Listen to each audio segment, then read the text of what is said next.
Ndakwifuriza kugubwa neza n'amahoro y'umwami wacu Yesu, nshuti mwene data tubanye muri aka kanya k'ijambo ry'Imana. Ukomeje kubana na Pastor Jacques.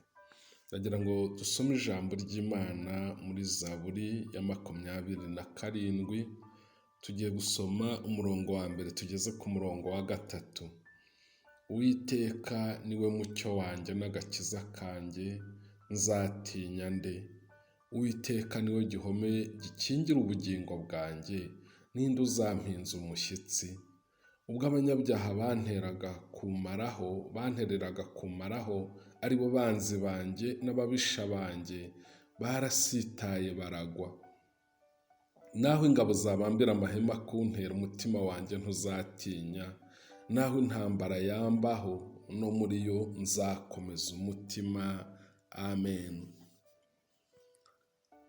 Ubwoba ni nk'umwijima, buradutwikira, bukadufunga, bukatubuza ubwinyagamburiro muri twebwe imbere.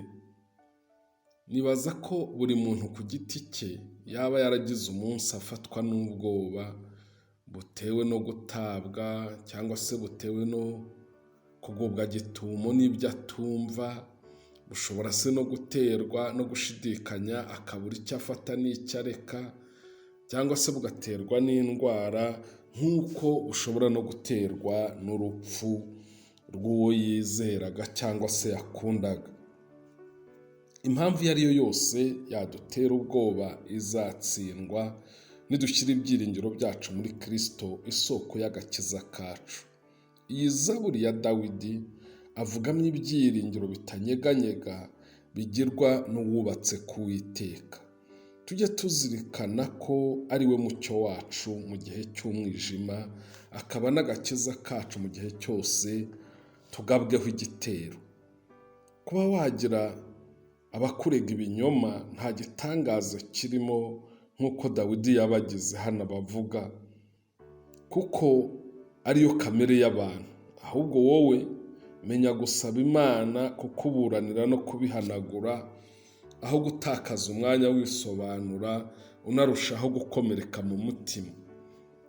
Nubwo ubwoba bugira imbaraga zo gutwikira umuntu bukamufungira muri we, Dawidi yari azi neza ko uburinzi bw'Imana ari urukingo rw'ubwoba bwose. Byamuteraga kumva icyo yifuza cya mbere kandi gihoraho ari ukuba hafi y'Imana, aho abonera ibyishimo n'umutekano byuzuye. Akenshi ntabwo bigora umuntu ugoswe n'ibyago gushakisha ubutabazi ku Mana, ariko Dawidi we icyifuzo cye ntabwo cyari icyo kujyanwa ku Mana n'amakuba, ahubwo yifuzaga kuhaba akabana n'Imana mu buryo buhoraho. Ese ugira umwanya uhoraho wihariye wo kubana n'Imana wacecekesheje ibindi byose? Cyangwa uyishaka ari uko byakomeye, cyangwa ufite icyo ushaka ko iguha gusa? Uzatsinda umwijima n'amakuba nugira umwanya wo kubana n'Imana uhoraho, kandi ubwoba ntabwo buzakugira imbohe, kuko uzaba ubana n'umutabazi. Bizaguhesha gukomera no gutsinda. Ibanga rizagutsindishiriza ubwoba, bwaba buzanywe n'umwijima, nta rindi, ni ukubana n'Imana ikaba umucyo wawe n'agakiza kawe. Dawidi ntabwo yavugaga ko ibiteye ubwoba bidahari, ahubwo yavugaga ko bidashobora kumwegera mu gihe yegeranye n'Uwiteka. Ariyo mpamvu cyabaga icyifuzo cye cya buri munsi.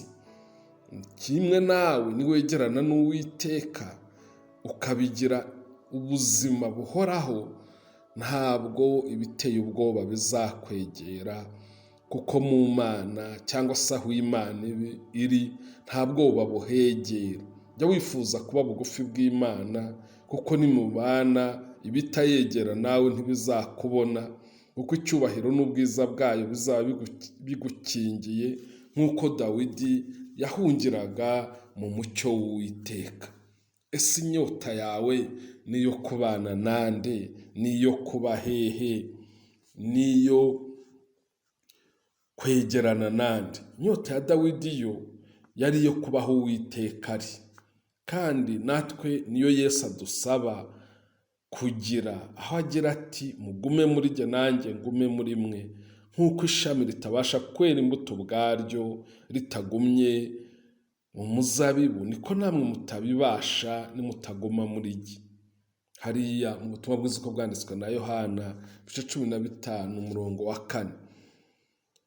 Ibi Yesu yavuze na Pawulo nawe abishimangiraho, abwira itorero agira ati nuko rero nk'uko mwakiriye Kristo Yesu umwami wacu, abe ariko mugendera muri we, mushoreye imizi muri we, kandi mwubatswe muri we, mukomejwe no kwizera nk'uko mwigishijwe, mufite ishimwe ryinshi risesekaye.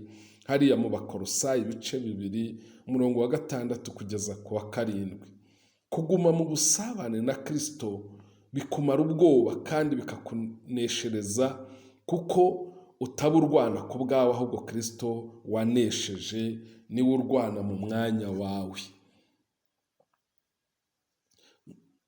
Nk'uko ubuzima bw'ishami butabaho budafite igiti rifasheho, nawe niko ukwiriye guhora wumva ko ukeneye Kristo muri buri kimwe cyose, kugira ngo ugere ku ntsinzi yuzuye. Kandi ibi nta nubwo ari ibyo usaba, ntabwo ukwiye kubisaba cyane, ahubwo nibyo ugomba kwizera, kuko Kristo we yaje ari byo bimuzanye ngo adushoboze, kuko azi ko tudashoboye. Kutabyakira ngo tubyizere ni ugupfusha ubusa ubuntu twagiriwe. Pawulo we mu ijambo twasomye yabwiye Abakolosayi, avuga ko dukwiriye kuba dushoreye imizi muri Kristo, ariho tuvoma ibitekerezo byose byo kutuyobora, imbaraga zose zo kudufasha, amahoro y'imitima yacu ndetse n'umunezero, byose biri muri we, kandi nitwe bigenewe. Anatwigisha ko dukwiriye kuba ari we tugira fondasiyo, akaba fondasiyo yacu twubatseho. Ntabwo ubukristo bufatiye mu kirere, bufite aho bwubatse. Uko fondasiyo idatandukana n'igikuta cyangwa ngo yinubire ko kiyitsikamiye, niko Kristo anejejwe no kuguheka iminsi yose. Ibiteretse ku gikuta byose byikorewe na fondasiyo, niko imitwaro wibwira ko ikuremereye yikorewe na Kristo, nubwo wowe wumva ko ari iyawe. Hatari fondasiyo bagashyiraho igisenge, igikuta cyagwa kikagwana n'igisenge, niko nawe ugihagaze, kuko Kristo ari we wikoreye imitwaro yawe, nubwo uhora uganya uzi ko ari wowe uyikoreye. Reka Kristo aba ari uba izingiro ry'ibyawe, kuko ari we ubishoboye. Kuko nushaka kwikorera nawe uhetswe, nta kindi bikungura uretse kumva uvunika, kandi hari uwari yiteguye kwikorera imvune zawe. Mu makuba Dawidi yari afite ibanga ryo kumva ko Imana ariyo mucyo w'agakiza, ikaba n'agakiza ke. Bityo aho gutinda ku bwinshi bw'amakuba n'ibyago no kwibaza ku makuba yose, no kwibwira yuko yose ari wazaho, no gutekereza ku birego by'ibinyoma by'abamwanga, byose akabyereka Imana, ahubwo akumva ko ikimubereye ari uko ategura umunsi umwe azashima Imana birangiye.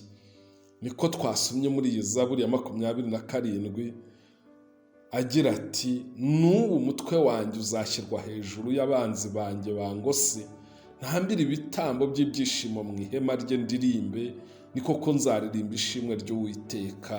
Hariya ku murongo wa 6.